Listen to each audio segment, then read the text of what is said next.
Okay, so just a small comment before we go in there. The first comment is to laud the person who leaked the report, right? Yes, because one thing that would not escape you is that the fact that that person has strengthened our democracy. Because I believe it's Kevin Taylor. Okay. Loud Silence Network. So if you read it, you see his watergram logo in there. He's the first person to have leaked the report. Kevin Taylor of Loud Silence. Commendations to him, because this helps our democracy a lot. Because you see that for the president, he was interested in what? Shielding the appointees involved. So he didn't have any incentive to bring it out. You know, that's how he behaves. You remember this NDA matter? Dr. Namzoya reported that public officers were about to steal money. He didn't do anything for over 5 months until I took it to this Joy FM City and then subsequently here. Right? So it's the president's talking trade. So you are saying he didn't do anything in that particular instance? Oh, yes, for over 5 months. The vice president was copied, the chief of staff, the letter was addressed to the chief of staff, all of them. They didn't do anything. How did you know that he didn't do anything? Oh, because I finally, it's when I blew it up on air, and then finally went to special prosecutor, and special prosecutor stepped in and then did the investigations. And the people are now before court. They were going to treat it as a foolish case. You see, that's how the president behaves. He's not interested in fighting corruption. You hear even from page 1 what Professor Frimpong said. He said the corruption is unimaginable in Minerals Commission. Then he goes on to talk about the police, this military, etc. Good. So you're saying that what should he have done? In a matter like this, Alfred, in a matter like this, the best that the president, or let me say one of the most viable things he had to do, was to set up a commission of inquiry. You see, because it is a matter of national interest. A commission of inquiry? Yes, as sanctioned by the Constitution. Because when you do that, what it does is that then it gives the people the opportunity to come. Everybody will have their say publicly. Commission of inquiry, Professor Agyapong, you support it? Yes. Commission of inquiry, because when you do that, yes, of course, the word independent is very, very important. An independent commission of inquiry. Yes, otherwise, if you're going to put party foot soldiers like what he has done to the Electoral Commission, you will never get independence. So, remember the Electoral Commission appointed Dr. Apia Hine and Salima How would this independent commission of inquiry function, as it were, to establish the facts beyond the responses of the people who have been captured in there as having allegedly been involved in illegal mining? Great. So you know that from the way we do it, they would have sat openly. You remember Ayawa Westwogon, this by-elections violence, the one that indicted Brian Champo and the rest, the party foot soldiers who were given national security uniforms and the rest, that day of shame. So you see that they sat in the public. People were cross-examined, Azugu and Co. in public, and we all heard and made up our minds even before the commission report came. So that was the style that the president was supposed to use. But you know, because the president has sworn never to fight corruption, but to cover up things, all he had to do was to cover up, just pretend like the report doesn't exist. Okay? The president sworn. But by his deeds. Yes, by his deeds. That's the way I understand. What do you think? When the president is not interested in fighting corruption, that's how we see it. Yes, go. You are making reference to the Constitution, exactly. Yes. I want to read the relevant. So there are 3 grounds. Council of State. So, Honorable Sam George, you guys are also indicted here. So, did you ever... When you say you guys? As MPs. Because members of Parliament under Article 278, you can also ask for the president to set up a commission of inquiry as the body. You know, Parliament, you have a duty. The things you've asked the president to do, has he listened to you? But you are representatives. So look at lawyer, that would have been done if the MPs had knowledge of this report, correct? Yes. But so now that the report is public, you would expect that you want them to. Yes, they should wade in. So let's go to 278. So when we come back from recess, it says that we may call for a parliamentary probe or something. Excellent. It says that subject to Article 5 of this Constitution, the president shall, by constitutional instrument, appoint a commission of inquiry into any matter of public interest where A, the president is satisfied that a commission of inquiry should be appointed, or B, the Council of State advises that it is in the public interest to do so, or C, Parliament, by a resolution, requests that a commission of inquiry be appointed to inquire into any matter specified in the resolution as being a matter of public importance. So our MPs, we are looking forward to this. Activate it as a body. You should be able to come together because look, you heard this Honorable Kenka read Article 36, Clause 9 that says that the state should take steps to protect the environment. Take steps to protect the environment and so on and so forth. So we can't sit down and allow this thing to continue, especially in the background or in the context that there was an earlier tape, once again, Honorable Kenka referred to, where from Pomboati was in there. They were saying, party here, Sika. So Galamsey should go on. Party here, Sika. Party here, Sika. A report that at page 40, which page the police service is indicted, that the police service, the policemen were taking bribes. So IGP, you too, there's a portion for you, page 13. It says police were going around taking bribes at page 13 of it, right? Then, of course, you go to the military and all this. So we all have a stake in this particular report that let's do a commission of inquiry style so that the people will be cross-examined. Because, look, for Professor Frimpong, this professor, you remember how Honorable Sam George referred to him to give such a report.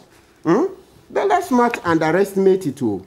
Listen, I want to read the one the MP came, the Honorable Kwam, he came to deny.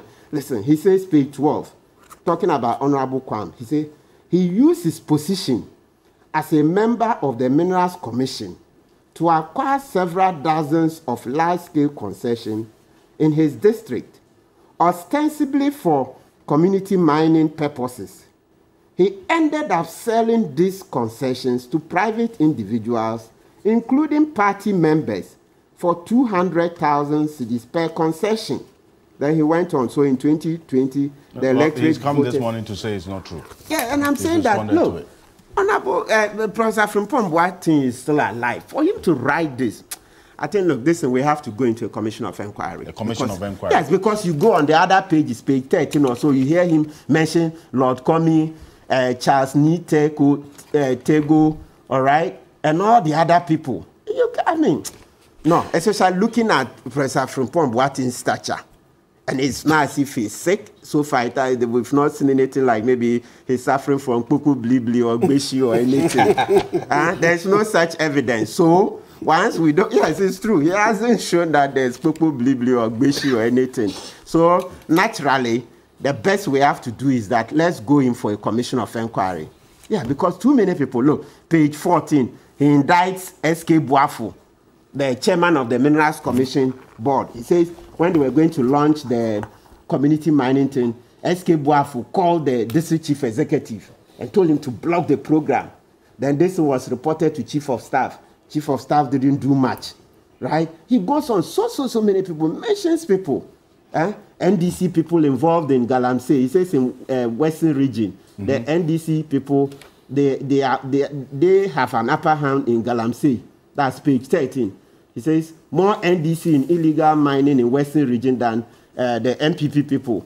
And so when this Vanguard was stopped, it gave NDC an upper hand. So their people were able to mine and use the money to sponsor candidates and etc. That the police were saying, the police, when Vanguard was taken out and then the police took over, the police who went there, they were NDC police, I mean like NDC sympathizers. So they said, we're brought here by the government you voted for. Can you imagine policemen saying that? So this on page 25 of the report. We're brought here. We're sent by the government you voted for. Hey, Charlie, there are things in this report. Professor Frimpong Boateng, God bless you for writing it, and Kevin Taylor, God bless you for leaking it. You see, when you mention leakage, you know, I've been reading this woman's book, No Higher Honor by Condoleezza Rice, right? She louts, though some part she complains, but she talks about America too, the way State Department, I mean, people in the foreign ministry, right? They leak reports and all that, right? So you look at it and you see that in a democracy, you always need people to leak reports too, because if you remember the famous WikiLeaks, yes, WikiLeaks helped because it brought us so many things that they would deny. So you look at page 22, She says this, that leaks are debilitating, sowing distrust among the officials who have to work together and coloring the president's opinion. People do it to show that they are in the know or to advance a position. Yeah. So sometimes people leak to show that they are in the know or to advance a position. And I'm saying this one, it has advanced our democracy because now it's brought everything to the table. Because the president was fleeing from it, but he's been caught with his tail between his legs. Yes, the president has been caught with his tail between his legs. He was running away from this report, but karma is caught up with him. Now he has to deal with it. Let's go into the Commission of Inquiry. Let's deal with all the details. So the Commission of Inquiry can be, per the law, at the instance of the president or Parliament. Thank you. Or the Council of State. Or the Council of State. Thank you. So in this instance, if the president does not do it, members of Parliament can call for a Commission of Inquiry to be established. Yes. Or the Council of State can do so. These are the three ways that the Commission of Inquiry can be established to look into the details of it. Because you see, in the end, this report has been leaked. And the people captured in there are all coming out to deny. How do we, as a people, get to know the facts? Say that again. Yes. Beyond reasonable doubt. So that, yes, even though the people have come to also explain and try to clear their names and respond to the allegations in there, Professor Frimpong Boateng would also be called to now give further and better particulars beyond the details of this report as to why he implicated such persons in the report. And these people would also come in front of a commissioner we are all seeing to also respond to it. Yes. Yesterday we put up a question as to which institution should investigate this beyond the public outcry and the commentary and the condemnation that we are doing on TV right now, which everybody is incensed about. We are all angry about the details of this report. Should it be the Office of Special Prosecutor, you think? They have a role. They have a role. So what we should do is that let's do the public one first so that we see all the evidence, fili gadochi, right? So when we see it that way, then the Special Prosecutor will continue because under the constitutional instrument. But you know, you just need to be minded about if you want to really have criminal prosecution and you have a Commission of Inquiry, double jeopardy. You remember people have gone to court to say that once there's a presidential commission, Ghana 50. Once there's a presidential commission, even if you find them, you cannot then prosecute them again. So if we want to prosecute people for this, let's go full hog. But if you do a presidential commission, there will be findings, but that is where it ends. Now, that decision is not conclusive. That's a mistake. But there was no appeal to the Supreme Court. Yes, that's the position. That's the position now. It is the position of the law. No. Let's advance. The commission, the CI says that if you gather your independent evidence, you can go ahead. But when the person comes before the commission and comes to give evidence, that's what you want to take to prosecute him. No way. I think that is the one. Exactly. So that's the distinction. If you can gather your independent evidence, you can go ahead. I don't allow him to come and give you evidence. He use his own evidence against him. That is the difference. But we need the public one because, you see, what it does is that then everything is being laid out. We've heard various people. So it's difficult for people to now seek to kill some of the cases. You see, why you just refer everything to Special Prosecutor. Don't forget, Special Prosecutor is still not well resourced to. Special Prosecutor has not even received the establishment budget. Remember, this is even something that lawyers at the bar have taken up. They are signing a petition to present to the president to resource the Special Prosecutor work.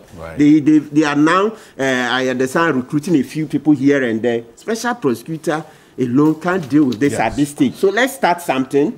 Then they can do their independent investigations and do their criminal prosecutions. But in the meantime, let's do the two. Commission of Inquiry, publicly, they should come and answer. That's also accountability. So it's a strong